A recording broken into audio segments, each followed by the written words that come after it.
my father sent me a cutout from the newspaper of a UN exam to be an interpreter, and I remember I just laughed. Okay, so my story is I wanted to study history at university, and my teachers told me, you shouldn't study history, you'll never get a job.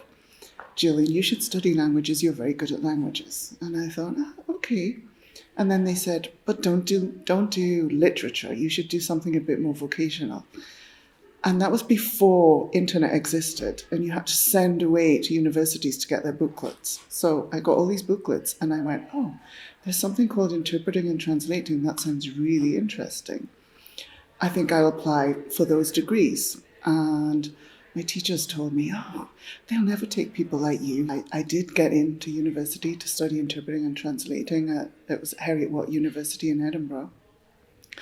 And when I finished, I never thought I'd be good enough to actually be an interpreter. I went to Paris and I taught English for a year or two. And then a friend of mine who was probably more ambitious or more focused than I was, he said, hey, Gillian, I'm in Madrid now and they really need English interpreters because Spain had just joined what was the common market at the time. And they just didn't have people. So I moved to Madrid and I started to work on the private market there. And then I got a big break during the war in the ex-Yugoslavia because most the well-known interpreters were all on their summer holidays, and the Spanish Foreign Ministry phoned me. And so I was working for the Prime Minister and everything because nobody else was there, and I did an okay job. And that was I think my big career break. The way interpreters get to join the UN, it's a slightly different recruitment process, and you have to pass a very competitive exam. And so I thought, okay, I'll just sit the exam. And I had to go to Geneva, sat the exam, and 2 or 3 months later, I got the email saying, oh, you've passed, would you come for an interview? You go for an interview, and they ask you very strange questions. And then they offered me a job in New York.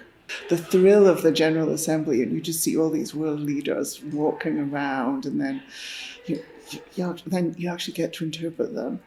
It's great adrenaline rush. And then after 4 years, I was ready to move on, and there was a vacancy in Vienna. For the UN, you need French. You have to have French, and then you can either have Russian or Spanish. Or if you have both, then you're like the unicorn.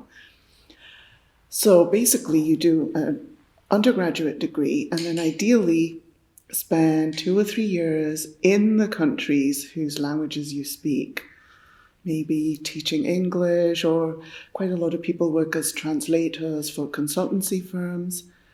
And then you go back and you do a master's in interpreting and translating. And that's really the launch pad.